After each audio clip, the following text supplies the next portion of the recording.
2025 June 25 അടിയന്തരാവസ്ഥയുടെ 50-ാം വാർഷികം. 1975 June 25 പാതിരാത്രി കഴിഞ്ഞ് വെളുപ്പാങ്കാലത്താണ് രാജ്യത്ത് ഇന്ദിരാഗാന്ധി പ്രധാനമന്ത്രി അടിയന്തരാവസ്ഥ പ്രഖ്യാപിച്ചത്. വെളുപ്പാങ്കാലത്ത് രാഷ്ട്രപതി ഫഖ്റുദ്ദീൻ അലി അഹമ്മദിനെ കൊണ്ട് ഒപ്പിടിയിച്ച് ക്യാബിനറ്റ് പോലും അറിയാതെ അടിയന്തരാവസ്ഥ നിലവിൽ വന്നു. അന്ന് രാജ്യത്തിൻ്റെ ആഭ്യന്തരമന്ത്രി ബ്രഹ്മാനന്ദ റെഡ്ഡിയായിരുന്നു. രാജ്യത്തിൻ്റെ മന്ത്രി പോലും അറിയാതെയാണ് ഇന്ദിരാഗാന്ധി അടിയന്തരാവസ്ഥ പ്രഖ്യാപിച്ചത്. മന്ത്രിമാർ അറിഞ്ഞില്ല. രാഷ്ട്രപതി അടിയന്തരാവസ്ഥ പ്രഖ്യാപനത്തിൽ ഒപ്പിട്ടതിന് ശേഷം വെളുപ്പിന് 6:30 കേന്ദ്ര മന്ത്രിസഭാ യോഗം ചേരുന്നു, ക്യാബിനറ്റ്. ഇന്ദിരാഗാന്ധി ചിരിക്കാതെ അവിടേക്ക് കയറി വന്നിട്ട് രാജ്യം അടിയന്തരാവസ്ഥയിലാണെന്ന് പ്രഖ്യാപിക്കുന്നു. മന്ത്രിമാരൊക്കെ അപ്പോഴാണ് അറിയുന്നത്. അന്തം വിട്ടിങ്ങനെ ഇരിക്കുന്നു. ഇന്ദിര എന്നാൽ ഇന്ത്യ, ഇന്ത്യ എന്നാൽ ഇന്ദിര. അന്നത്തെ കോൺഗ്രസിന്റെ ദേശീയ പ്രസിഡന്റ് DK ബറുവയുടെ പ്രസ്താവന നമ്മൾ ഓർക്കുന്നുണ്ടാവും. അടിയന്തരാവസ്ഥ കാലത്ത് നടന്ന ക്രൂരകൃത്യങ്ങളും മർദ്ദനങ്ങള് JP എന്ന ജയപ്രകാശ് നാരായണൻ, ഇന്ദിരാഗാന്ധിക്കെതിരെ പട നയിച്ച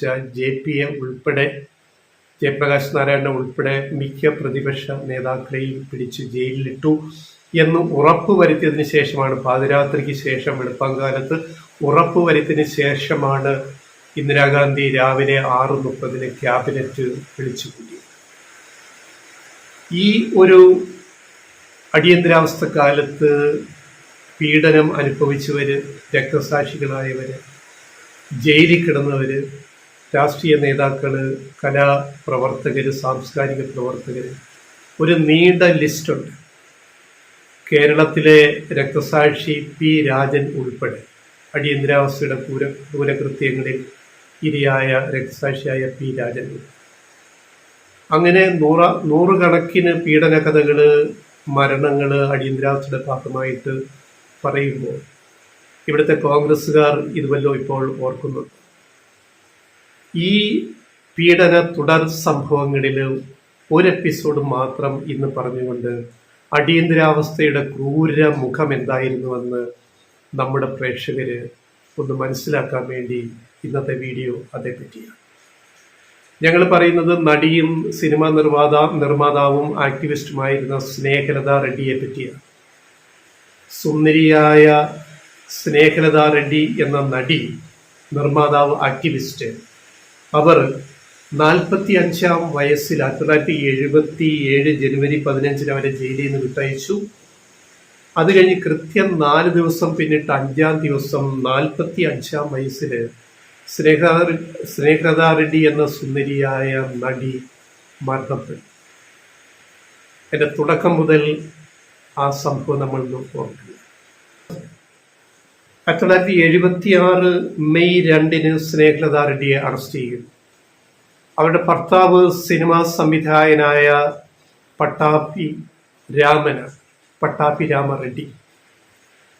ഇവരെ അറസ്റ്റ് ചെയ്യാൻ, ഈ അതുല്യ കലാകാരിയെ, നടിയെ അറസ്റ്റ് ചെയ്യാനുള്ള പ്രധാന കുറ്റാരോപണം എന്ന് പറയുന്നത് ബറോഡ ഡൈനാമിറ്റ് കേസ്, അതായത് ബോംബ് സ്ഫോടന കേസ്. പ്രതിപക്ഷ നേതാക്കളെയെല്ലാം അറസ്റ്റ് ചെയ്തപ്പോൾ ജോർജ് ഫെർണാണ്ടസിനെ അറസ്റ്റ് ചെയ്യാൻ ഇന്ദിരാഗാന്ധിക്ക് കഴിഞ്ഞില്ല. ജോർജ് ഫെർണാണ്ടസ് ഒളിവിൽ പോയി. ബറോഡ ഡൈനാമിറ്റ് കേസിലെ പ്രതിയാണ്, കുറ്റാരോപിതനാണ് ജോർജ് ഫെർണാണ്ടസ്, രാഷ്ട്രീയ പ്രതിയോഗി. ഈ ജോർജ് ഫെർണാണ്ടസും സ്നേഹലത റെഡ്ഡിയും അടുത്ത സുഹൃത്തുക്കളായിരുന്നു, ആക്ടിവിസ്റ്റുകൾ എന്ന നിലയിൽ തന്നെ. പോരാട്ടങ്ങളിലൊക്കെ പരസ്പര സൗഹൃദം പങ്കുവച്ച ആൾക്കാർ. അതുകൊണ്ട് തന്നെ സ്നേഹലത റെഡ്ഡിയുടെ മേൽ ഒരു തെളിവുമില്ലാതെ കുറ്റം ചുമത്തി അവരെ ജയിലിലടച്ചു. അതായത് ജോർജ് ഫെർണാണ്ടസിനെ ഒളിപ്പിച്ചിരിക്കുന്നത് സ്നേഹലത റെഡ്ഡിയാണ്. സ്നേഹലത റെഡ്ഡിക്ക് അറിയാം എവിടെയാണ് ജോർജ് ഫെർണാണ്ടസ് ഉള്ളതെന്ന്.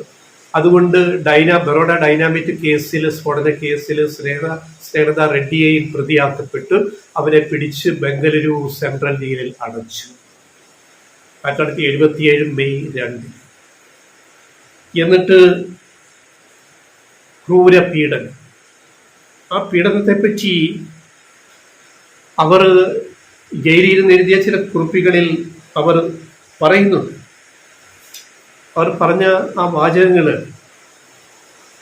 ഒരു വനിതയായ ഇന്ത്യയുടെ പ്രധാനമന്ത്രി ഇന്ദിരാഗാന്ധി ഇന്ത്യയിലെ അറിയപ്പെടുന്ന ഒരു നടിയെ, കലാകാരി, അവർ നർത്തകി കൂടിയായിരുന്നു, സ്നേഹലത റെഡ്ഡിയെ എങ്ങനെ കണ്ടു എന്നത് ആലോചിക്കുക. അതായത് സുന്ദരിയായ നടി സ്നേഹലതയെ എല്ലാ ദിവസവും വിവസ്ത്രയാക്കി, നഗ്നയാക്കിയിട്ടാണ് ബംഗളൂരു സെൻട്രൽ ജയിലിൽ ചോദ്യം ചെയ്തുകൊണ്ടിരുന്നത്. വിവസ്ത്രയാക്കിയിട്ട്, നഗ്നയാക്കി. അവസാനം കുറ്റപത്രത്തിൽ സ്നേഹലതയുടെ പേര്. ഈ കൊടിയ പീഡനങ്ങൾ എല്ലാം സഹിച്ച് അവരുടെ ആരോഗ്യം ക്ഷയിച്ചു. ദിവസവും ഒരു നേരം പോലും കൃത്യമായിട്ട് ഭക്ഷണം സ്നേഹലത റെഡ്ഡിക്ക് കിട്ടിയിരുന്നില്ല എന്നാണ് പിന്നീട് ജയിൽ റെക്കോർഡ്സിൽ നിന്നും മനസ്സിലാക്കിയത്. അന്ന് അതേ ജയിലിൽ അറസ്റ്റിലാക്കപ്പെട്ട് പ്രതിപക്ഷ സോഷ്യലിസ്റ്റ് നേതാവ് മധു ദന്തവതെ ഉണ്ടായിരുന്നു. അദ്ദേഹം പിന്നീട് മൊറാർജി ഗവൺമെന്റ് 77 ഇന്ദിര പുറത്തായതിനു ശേഷം, അധികാരത്തിൽ പുറത്തതിനു ശേഷം വന്ന മൊറാർജി ദേശായി ഗവൺമെന്റിലൊക്കെ മന്ത്രിയായിരുന്നു, ക്യാബിനറ്റ് മന്ത്രിയായിരുന്നു മധു ദന്തവതെ, സോഷ്യലിസ്റ്റ്. മധു ദന്തവതെ ഈ സ്നേഹലത റെഡ്ഡിയെ പാർപ്പിച്ച ജയിൽ സെല്ലിന് തൊട്ടപ്പുറത്തെ സെല്ലിലായിരുന്നു. അപ്പോൾ അദ്ദേഹത്തിന്റെ കോട്ടാണ്, മധു ദന്തവതയുടെ കോട്ടാണ്. എല്ലാ രാത്രികളിലും ജയിലിൽ സ്നേഹലതയുടെ നിലവിളി കേൾക്കാമായിരുന്നു. ഉയർന്ന ശബ്ദത്തിൽ അവർ നിർത്താതെ കരഞ്ഞുകൊണ്ടിരുന്നു, പീഡനം സഹിക്കവയ്യ എന്ന് മധു ദന്തവതയുടെ കോട്ട. സ്നേഹലത റെഡ്ഡിക്ക് മോചനം ആവശ്യപ്പെട്ട് മനുഷ്യാവകാശ പ്രവർത്തകരും സാംസ്കാരിക പ്രവർത്തകരും ഇന്ദിരാഗാന്ധിയെ പ്രധാനമന്ത്രിയെ നേരിട്ട് കണ്ടു. അപ്പോൾ ഇന്ദിരാഗാന്ധി പറഞ്ഞ മറുപടി എന്തായിരുന്നു? ബോംബ് സ്ഫോടനത്തിൽ സ്നേഹലതയ്ക്ക് പങ്കുണ്ട്.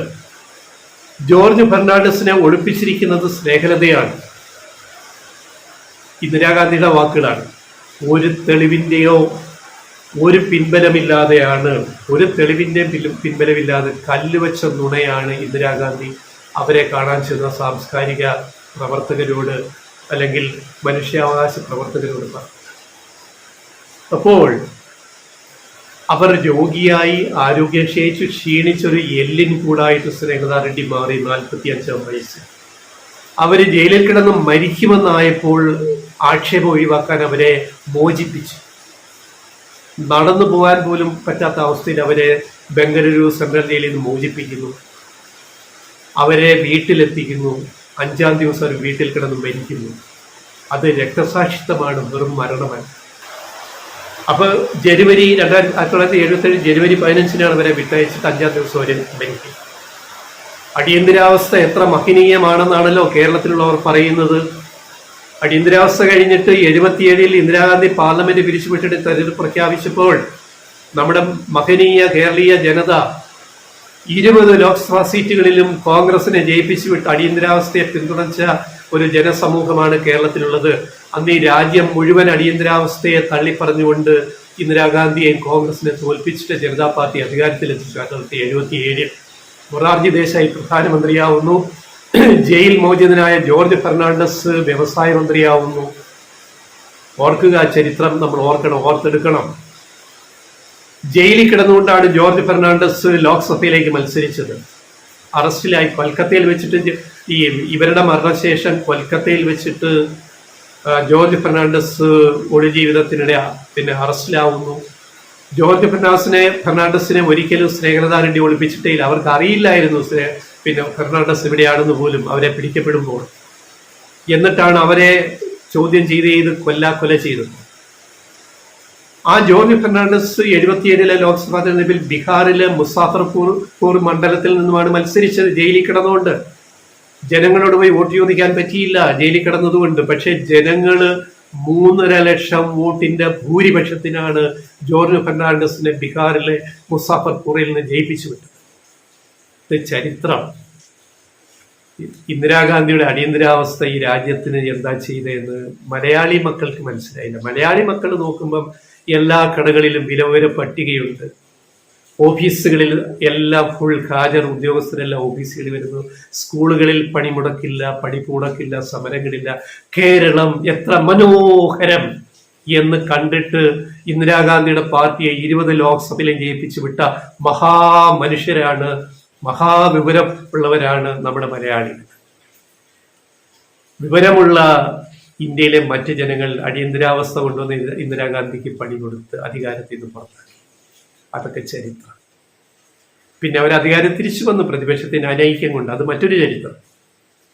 പക്ഷേ ഒരു ഭരണാധികാരിക്കും ഇനി സ്വേച്ഛാധിപതി ആയാൽ, ഡിക്റ്റേറ്റർ ആയാൽ ഇതാണ് വരാനിരിക്കുന്ന ശിക്ഷ എന്ന് ഇന്ത്യൻ രാഷ്ട്രീയത്തെ പഠിപ്പിച്ച സംഭവമാണ് ഇന്ദിരാഗാന്ധിയുടെ അടിയന്തരാവസ്ഥ. എന്തായിരുന്നു പുകിൽ? ഇന്ദിരാഗാന്ധിയുടെ 20-നം, പിന്നെ മോന്റെ 5-നം, സഞ്ജയ് ഗാന്ധിയുടെ 5-നം, ഇന്ദിരാഗാന്ധിയുടെ 20-നം, അങ്ങനെ 25-ന പരിപാടിയിലൂടെ ഈ രാജ്യത്തെ കുട്ടിച്ചുറാക്കി. വിവാഹം കഴിക്കാത്തവരെ പോലെയും സഞ്ജയ് ഗാന്ധിയുടെ സന്നദ്ധ സേന പിടിച്ചുകൊണ്ടുപോയി വന്ധ്യംകരണം ചെയ്തു ജനസംഖ്യ നിയന്ത്രിക്കാൻ. വിവാഹം കഴിക്കാത്ത ചെറുപ്പക്കാരെ വരെ പോലും പിടിച്ചുകൊണ്ടുപോയി വൃഷ്ണം വിച്ഛേദിച്ചിട്ട് വന്ധ്യംകരണം ചെയ്തു. പ്രത്യുൽപാദന ശേഷി ഇല്ലാണ്ടാക്കി ജനസംഖ്യ കുറയ്ക്കാൻ വേണ്ടി. ആര്? സഞ്ജയ് ഗാന്ധി. ഇപ്പൊ കോൺഗ്രസ്സുകാർക്ക് എന്താ പറയാനുള്ളത് പറ്റി? ഇന്നത്തെ കോൺഗ്രസ് നേതൃത്വത്തിന് മിണ്ടാട്ടമുണ്ടോ? നഗരം ഭംഗിയാക്കാൻ ബുൾഡോസർ കൊണ്ട് ഇടിച്ചു നിരത്തി തുർക്കുമാൻ ഗേറ്റ് ഉൾപ്പെടെ ഡൽഹി പല നഗരങ്ങളിലും. ഇപ്പോഴത്തെ കോൺഗ്രസ്സുകാർക്ക് എന്താ പറയാനുള്ളത്? ഇതായിരുന്നു 20-ന ഇന്ദിര പരിപാടി, 5-ന സഞ്ജയ് ഗാന്ധി പരിപാടി. ഇതൊക്കെ ഓർമ്മിക്കേണ്ടുന്ന 50-ാം വാർഷികമാണ് ഇന്ന് 1925 ജൂൺ 25. ഇത്രയെങ്കിലും നമ്മൾ പറഞ്ഞില്ലെങ്കിൽ, സ്നേഹലതാ റെഡ്ഡിയുടെ കാര്യമെങ്കിലും പറഞ്ഞില്ലെങ്കിൽ അതൊരു നന്ദികേടായിരിക്കും. ഒരു ഓർമ്മപ്പെടുത്തൽ ഇല്ലാതെ പോകും.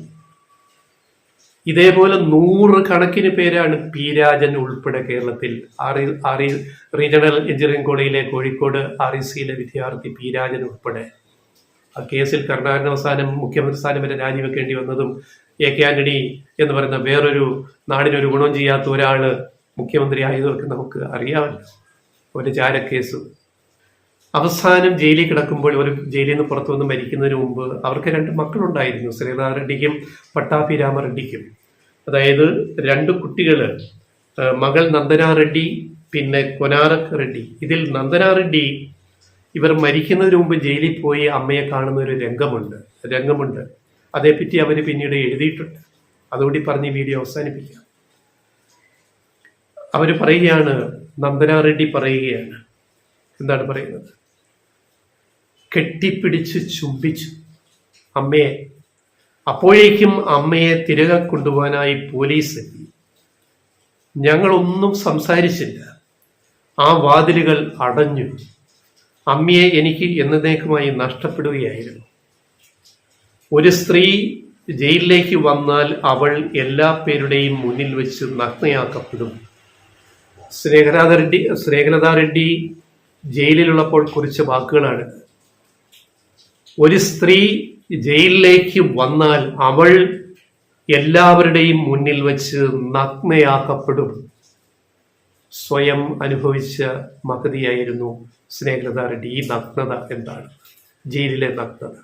ആ നഗ്നത കണ്ട് ആസ്വദിക്കുന്ന ജയിൽ ജീവനക്കാരും മറ്റ് തടവുപിടി. ഇന്ത്യൻ ജനാധിപത്യം, മഹത്തായ ജനാധിപത്യം, ഇന്ദിരാഗാന്ധിയുടെ അടിയന്തരാവസ്ഥയിലെ ജനാധിപത്യമാണ് ഈ പറഞ്ഞത്. UR അനന്തമൂർത്തിയുടെ നോവൽ അദ്ദേഹം തന്നെ സിനിമയാക്കി ദേശീയ അവാർഡ് കിട്ടിയ സംസ്കാര എന്ന സിനിമയിൽ UR അനന്തമൂർത്തി, കന്നഡയിലെ ജ്ഞാനപീഠം ജേതാവ് കൂടിയായ വിശ്വ സാഹിത്യകാരൻ UR അനന്തമൂർത്തിയുടെ സംസ്കാരയിൽ അത് സിനിമയാക്കി സംവിധാനം ചെയ്ത് ശ്രീലതാ റെഡ്ഡിയുടെ ചെയ്തത് ഭർത്താവ് പട്ടാഭി രാമറെഡ്ഡിയാണ്. അതിൽ നായിക സ്നേഹലതയായിരുന്നു. ദേശീയ അവാർഡ് നേടിയ ചിത്രം. അപ്പൊ സംസ്കാരയിലെ നായികയെ ഓർത്തുകൊണ്ട് ഈ വീഡിയോ ഇവിടെ അവസാനിപ്പിക്കുന്നു. അതോടൊപ്പം സ്നേഹലതാ റെഡ്ഡിയുടെ പീഡനപൂർവ്വം പറഞ്ഞ ഞങ്ങൾ ഒരു കാര്യം കൂടി ഓർമ്മിപ്പിക്കുന്നു. ദേശീയ തലത്തിൽ പ്രതിപക്ഷ നേതാക്കളെ എല്ലാം ജയിലിൽ അടച്ചു ഇന്ദിരാഗാന്ധി അടിയന്തരാവസ്ഥ കാലത്ത്. കേരളത്തിലും ഒരു പ്രതിപക്ഷ നേതാവിനെയും മുതിർന്ന നേതാക്കളെ വെറുതെ വിട്ടില്ല. കേരളത്തിൽ ജയിലിലായ നേതാക്കളുടെ പേര് പറയട്ടെ അടിയന്തരാവസ്ഥ കാലത്ത്. ആ പേര് കൂടി ഓർത്തുകൊണ്ട് നമുക്ക് ഈ വീഡിയോ അവസാനിപ്പിക്കാം. അടിയന്തരാവസ്ഥയുടെ 50-ാം വാർഷിക ദിനത്തിൽ കേരളത്തിൽ ജയിലറയ്ക്കുള്ളിലായ നേതാക്കൾ ആരൊക്കെയായിരുന്നു? AKG, EMS, EK Nayanar,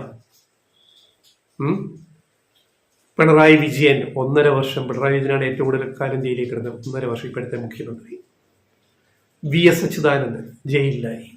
MA Baby, Kodiyeri Balakrishnan, M Vijayakumar, G Sudhakaran, Susheela ഗോപാലിനെയും വെറുതെ വിട്ടില്ല, വനിതാ നേതാവിനെ. അവരെയും പിടിച്ച് 10 പ്രമുഖ നേതാക്കൾ, കേരളത്തിലെ പ്രമുഖ നേതാക്കൾ ജയിലിലായി. ഇന്ന് മുന്നണിയിലെ ഘടകകക്ഷിയായ CPI അന്ന് കോൺഗ്രസിന്റെ ഘടകകക്ഷിയായിരുന്നു. വലത് കമ്മ്യൂണിസ്റ്റ് ആയിട്ട് C അച്യുതമേനോൻ മന്ത്രിസഭ 77 വരെ, 7 വർഷം. ആ മന്ത്രിസഭയിലെ ആഭ്യന്തരമന്ത്രി K Karunakaran, P Rajan case എല്ലാം ചേർത്ത് വായിക്കുക. അപ്പൊ അന്ന് CPI കോൺഗ്രസ് മുന്നണിയിലായതുകൊണ്ട് CPIയുടെ ഒരു നേതാക്കളും അറസ്റ്റ് ചെയ്യപ്പെട്ടില്ലല്ലോ. CPMന്റെ 10 പ്രമുഖ നേതാക്കളെയാണ് അറസ്റ്റ് ചെയ്ത് ജയിലിൽ പാർപ്പിച്ചത്, ഇന്നത്തെ മുഖ്യമന്ത്രി പിണറായി വിജയൻ ഉൾപ്പെടെ. വേറെ ഒരു രാഷ്ട്രീയ കക്ഷികളുടെയും കോൺഗ്രസ് ഇതര നേതാക്കൾ അറസ്റ്റിലായോ? RSSന്റെ BJPയുടെ ഏതെങ്കിലും നേതാക്കളെ ഇന്ദിരാഗാന്ധി അറസ്റ്റ് ചെയ്ത് ജയിലിലാക്കിയോ? അടിയന്തരാവസ്ഥ കാലത്തും അതിനുശേഷമുള്ള ഇലക്ഷൻ നോക്കിയാലും 77 ഇലക്ഷനിൽ ഉൾപ്പെടെ അതിനുശേഷവും ഇന്ദിരാഗാന്ധി രഹസ്യമായിട്ട് RSSും ജനസംഘവുമായിട്ട് ബന്ധം സ്ഥാപിച്ചതിന്റെ രേഖകൾ, തെളിവുകൾ ഇപ്പോൾ പുറത്തു വന്നിട്ടുണ്ട്. അപ്പൊ ഭായി ആയിരുന്നു. അതുകൊണ്ടാണ് RSS നേതാക്കൾ, ജനസംഘ നേതാക്കളൊന്നും അറസ്റ്റിലാവാഞ്ഞത്. കമ്മ്യൂണിസ്റ്റ് നേതാക്കളൊക്കെ ജയിലിൽ പോയി കിടക്കേണ്ടി വന്നു, സോഷ്യലിസ്റ്റുകൾ ജയിലിൽ പോയി കിടക്കേണ്ടി വന്നു. ജയപ്രകാശ് നാരായണൻ, ജോർജ് ഫെർണാണ്ടസും, മധു ദന്തപതി ഉൾപ്പെടെയുള്ള നേതാക്കൾ. നിഷ്കളങ്കരായ നിരപരാധികളായ കലാകാരികള്, സ്നേഹലത റെഡ്ഡിയെ പോലുള്ളവർ പോയി ജയിലിൽ കിടക്കേണ്ടി വന്നു. അതാണ് അടിയന്തരാവസ്ഥയുടെ മഹത്വം. കോൺഗ്രസ്സുകാരോട് ഞങ്ങൾ ഓർമ്മിപ്പിക്കുകയാണ്, നിങ്ങൾ അടിയന്തരാവസ്ഥയിൽ ചെയ്ത മഹത്വം ഇതായിരുന്നു.